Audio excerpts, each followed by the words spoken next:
La piratería puede significar algo como un pirata feliz tipo Johnny Depp, o puede ser alguien muy malévolo. ¿Pero es acaso esto robar? Esa es la pregunta. Y esa es una cuestión complicada porque, por ejemplo, si tienes una manzana y te la quito, ya no tienes una manzana.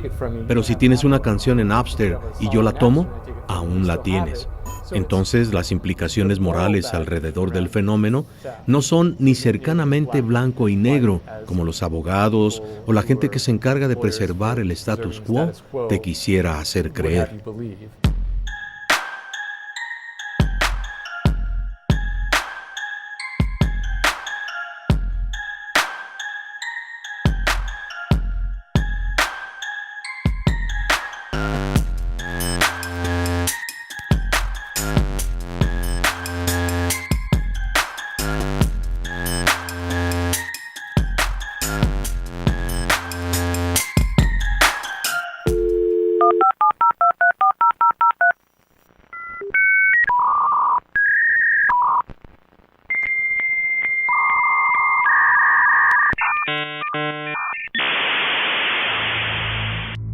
¿Qué es la piratería?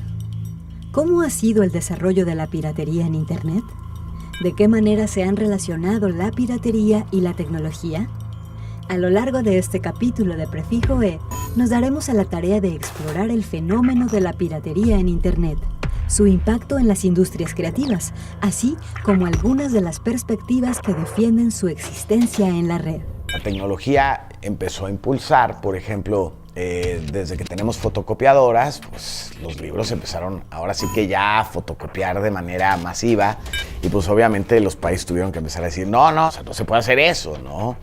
La llegada de los cassettes, ¿no? Que ya pues, hasta suena arcaico, pero pues los cassettes permitían grabar los viniles y transferirlos, hacer copias de obras. Y hay muchos países que son muy restrictivos en el sentido de que, o sea, tú compras una obra musical, pues no la puedes replicar más que para efectos de respaldo personal. Evidentemente es imposible sacarle al asunto. La piratería es saqueo y robo, ¿no? Cómo ese concepto es aplicado, por ejemplo, la piratería digital, a mí me parece que hay dolo en el concepto. Yendo un poco con lo que decía Richard Stallman, este gurú del software libre, es una exageración, es criminalizar a los usuarios, ¿no? En ese sentido yo creo que, haciendo un poco más profundo el concepto, pues tiene que ver con las raíces del capitalismo, ¿no? Que es la propiedad y por otra parte la maximización de ganancias, ¿no? Como esas dos líneas se trastocan, entonces los dueños de esta propiedad pues, se sienten ofendidos, ¿no? Y ahí es donde viene el problema con la música, el problema con el video de las películas, el problema con el software, ¿no? Pero me parece que la clave está en entender que las tecnologías y la piratería, entre comillas, en las tecnologías implican un paradigma diferente.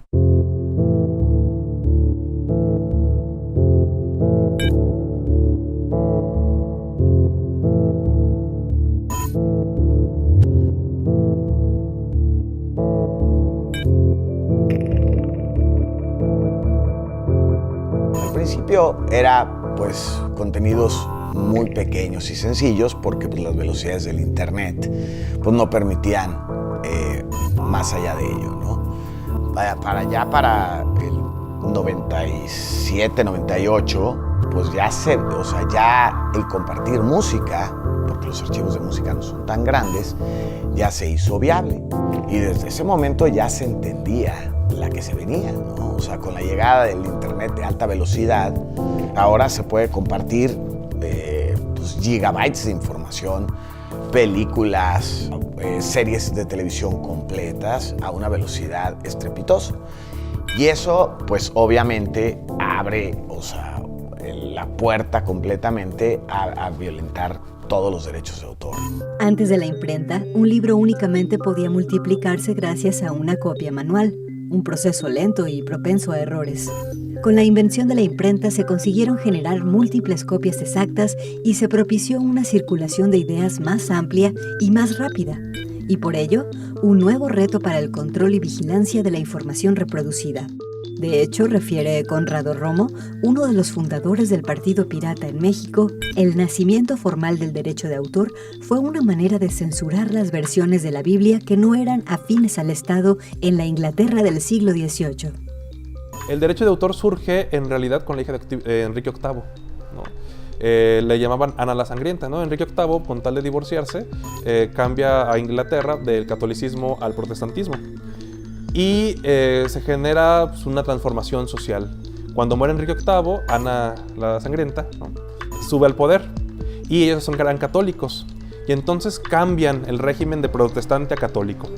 En ese tiempo, la corona inglesa mantenía el monopolio del papel. Entonces ellos dijeron, bueno, no vamos a censurar a los autores, ¿no? A quienes generen cosas, pero nosotros no le vamos a vender papel a las imprentas y de esa manera nosotros vamos a evitar que se esparza el protestantismo y la forma de concretar todo es a partir del derecho de copia, que no es para el autor, sino para el editor. Entonces quien mantenía los derechos de propiedad de las obras era el impresor. Entonces, el derecho de autor y con posterioridad todo el desarrollo de la propiedad intelectual no se basa en proteger a los autores, ni a los científicos, ni a los productores, sino se basa en proteger a los intereses del poder. Keith Richards, el guitarrista de los Rolling Stones, tiene esta historia de cuando llegaron a Estados Unidos y firmaron un contrato con una disquera norteamericana. Y él cuenta que la banda estaba muy emocionada porque sentían una fuerte influencia por parte de los músicos de blues y les daba mucha ilusión el formar parte de la misma disquera que sus ídolos. Entonces, cuando se presentan en las oficinas de la compañía disquera, ven a uno de sus héroes, creo que Muddy Waters, que estaba afuera pintando el edificio. Y ellos pensaron, ¿qué? Porque para ellos, él era un tipo de Dios, un músico mítico desde su punto de vista. Y ahora está aquí pintando el edificio y bueno, eso les mostró una fotografía panorámica de la industria. En realidad, los músicos eran el personal contratado y no las personas que estaban haciendo el dinero. Y esto es un reflejo de la dinámica de poder existente, porque muchas bandas son gente joven, gente apasionada, gente que no tiene habilidades negociando contratos. Entonces, es muy fácil que las disqueras tomen ventaja de ellos a través de contratos que son completamente unilaterales. Al volver, hablaremos sobre la irrupción de Napster en Internet y también sobre el primer impacto que produjo el intercambio de archivos entre pares dentro de la industria musical. Ya regresamos.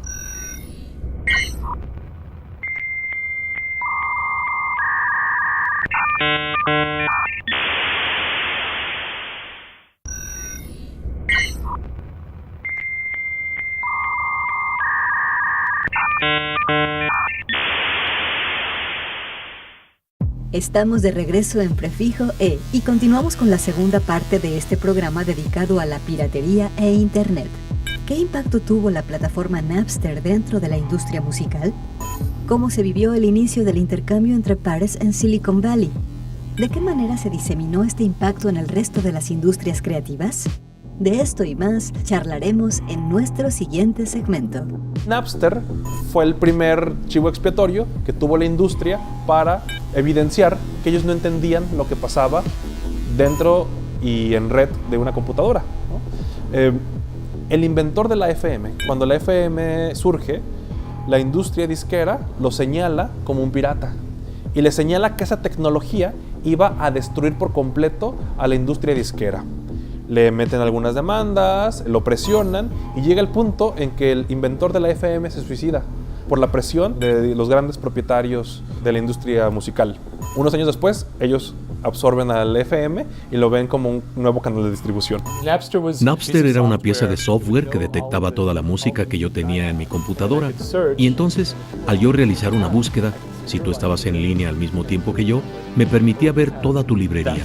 Y por ejemplo, podía ver que tú tenías esa canción de Roxy Music. Entonces, genial, siempre quise esa canción. Así que sí, la copio a mi máquina y desde ese momento tú tienes tu canción, yo tengo una copia y ahora los dos sabemos más acerca de Roxy Music.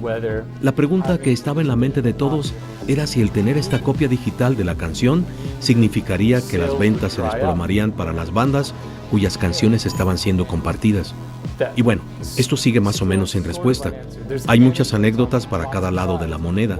Pero una de las principales anécdotas a favor de compartir su música a través de este tipo de plataforma fue de la banda Radiohead. Ellos liberaron algunas canciones de su disco Kid A y el álbum se disparó al primer lugar.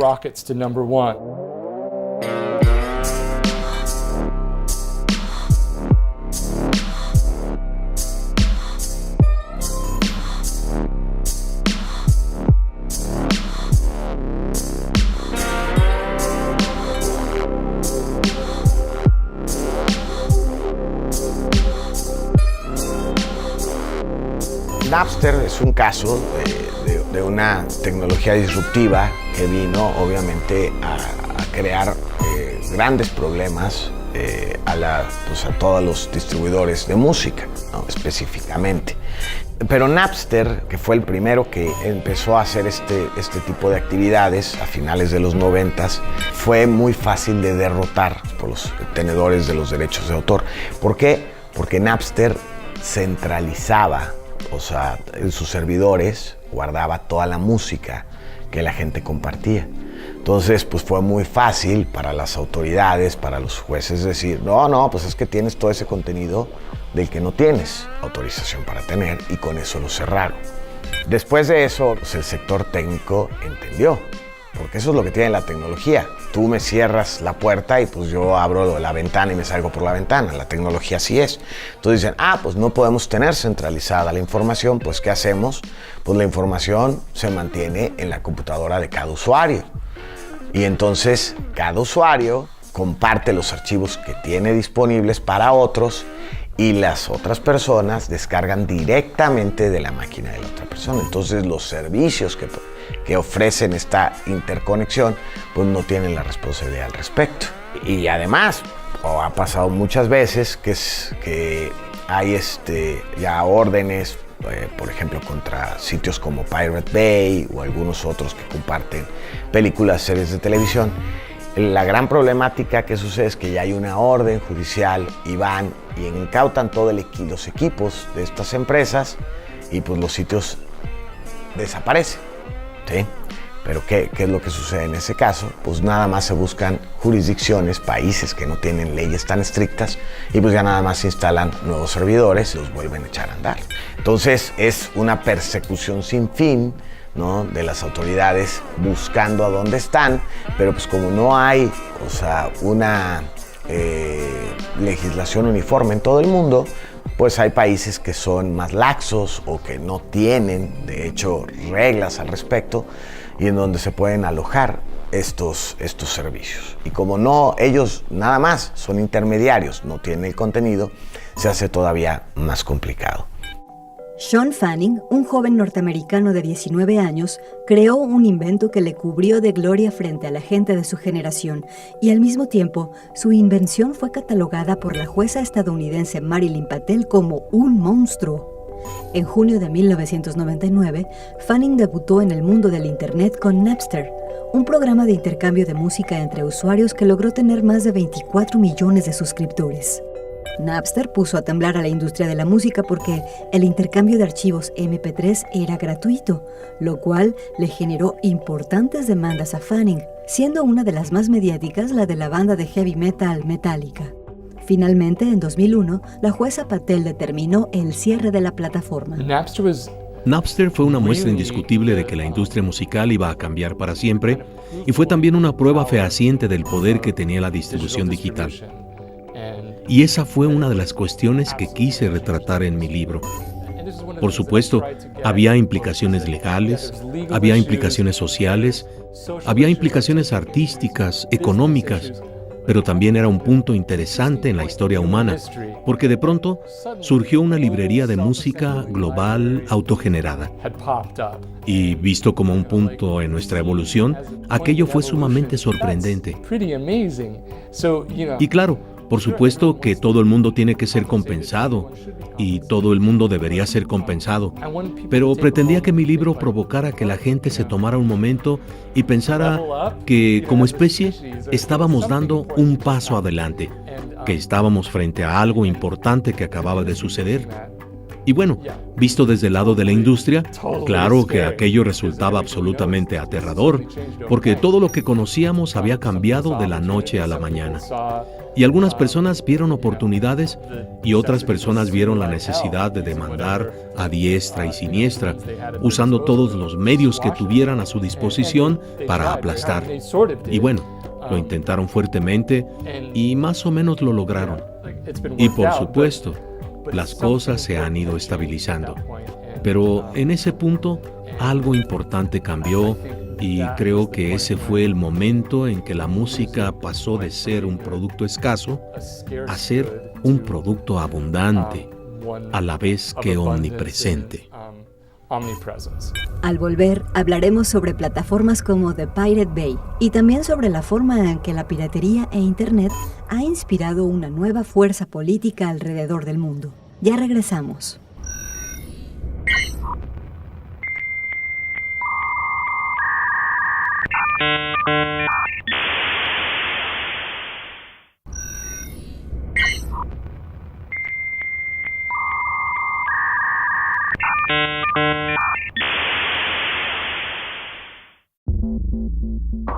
Regresamos a Prefijo E y a este capítulo dedicado a la piratería e Internet.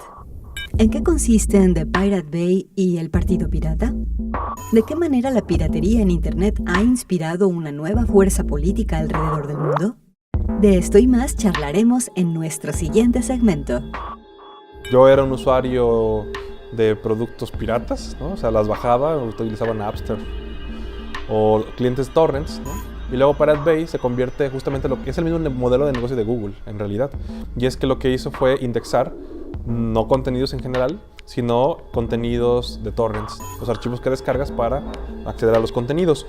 Y tenían un think tank, ¿no? Tenían esta especie de espacio reflexivo respecto a lo que su práctica como piratas representaba, más allá del simple hecho de acceder a los contenidos.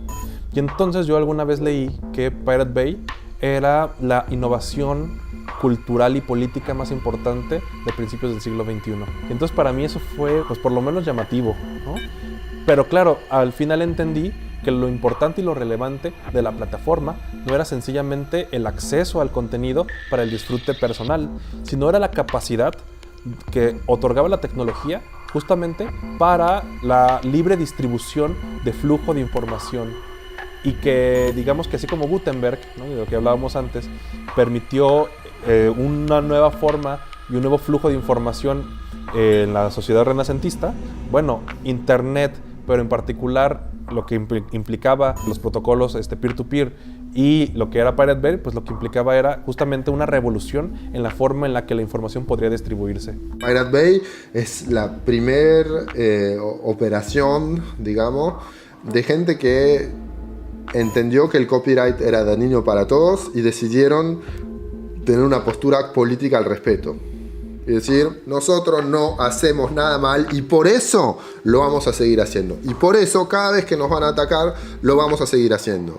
Y para un montón de gente en ese momento esa postura era revolucionaria porque éramos, claro, esto es lo que hay que hacer. En 2003 nace en Suecia el sitio The Pirate Bay, planteando un cuestionamiento a los estatutos de derechos de autor a través de facilitar el intercambio de contenidos por Internet. Con su nacimiento despertó la simpatía de usuarios a nivel mundial y la suspicacia de los dueños legales del contenido. A partir de 2006, ha enfrentado una serie de acciones legales que buscan su cierre. Ha sorteado desde policías que incautan sus servidores, sentencias de cárcel para sus fundadores y multas millonarias. Pero al igual que con las cabezas de Medusa, The Pirate Bay se ha ramificado a través de los servidores por todo el mundo, por lo que aún no ha sido posible para las autoridades cerrar el sitio. Estos chicos suecos pues empiezan a tener esta idea de luchar contra los derechos de autor y crean un sitio de decir, bueno, este sitio, aquí tú puedes consumir música, ellos suben una serie de insumos y además permiten que la gente suba lo que quiera, ¿no? Con esta idea, unos años después, tratando un poco de protegerse contra las leyes suecas, crean un partido político, el Partido Pirata, ¿no? Es decir, bueno, no somos una industria de Internet, más bien somos un partido político que tenemos unos postulados ideológicos y entonces nosotros tenemos este contenido y si ustedes lo atacan, van a atacar nuestra libertad de expresión. Y así nace el Partido Pirata, como esta idea de una nueva oferta que aparte fue refrescante en el mundo, en Europa fue refrescante, no se diga en otras partes del mundo, de tener otros postulados aparte de los típicos, ¿no? De la justicia social y el combate a la pobreza. Los postulados clásicos de los partidos políticos ya en las generaciones, digamos, nuevas, ya estaban desgastados. Y en el Partido Pirata, digamos, fue como aire fresco, a tal grado de que tuvieron en una elección en Suecia 35,000 votos, que para un país como Suecia son muchos, y que aparte se empezó a diseminar en otros países. En Alemania, en Berlín, ganan 15 escaños de 100, 114 escaños, sin necesidad incluso de esta visión clásica de la política, de ir a las calles. O sea, con el simple hecho de estar en internet y empezar a trabajar con estos nuevos usuarios, empezaron a crear una oferta política muy interesante, muy interesante para esta generación, y a mí me parece que para las futuras. A partir de ahí nacen iniciativas como la Wiki-Constitución de Islandia, e incluso todos estos nuevos fenómenos asociados mucho con los jóvenes de nuevas formas de participación política. Yo creo que ahí está la clave interesante de todo eso. ¿Hasta dónde llegó un asunto de la libertad de expresión? Compartir contenido a través de Internet, sea legal o no, es una abstracción. En realidad no hay un objeto físico que circule, sino bytes. Esto provoca distintos cuestionamientos morales frente al flujo de obras que ocurre fuera del marco de los derechos de autor. Es decir, ¿se puede equiparar al que comparte contenido en red con el pirata que saquea embarcaciones con violencia? Desde la época de la imprenta se masificó la reproducción de obras y ahora con Internet el crecimiento es exponencial. Pero, ¿qué tan sesgada es la visión difundida oficialmente sobre este fenómeno? Lo que ahora se considera piratería, mañana podría ser un nuevo modelo de distribución. ¿De quién habría que proteger a los autores? ¿De quienes consumen su obra o de aquellos que la explotan comercialmente? El término de piratería, para hacer referencia a las violaciones de derechos de autor, pues viene precisamente porque es la usurpación de la propiedad de otro, ¿no? Pero pues sí es muy debatible el uso de ese concepto, precisamente por toda esta corriente de, o sea, el conocimiento es la mejor forma de abatir a la pobreza, ¿sí? O sea, darle a la gente la posibilidad de aprender.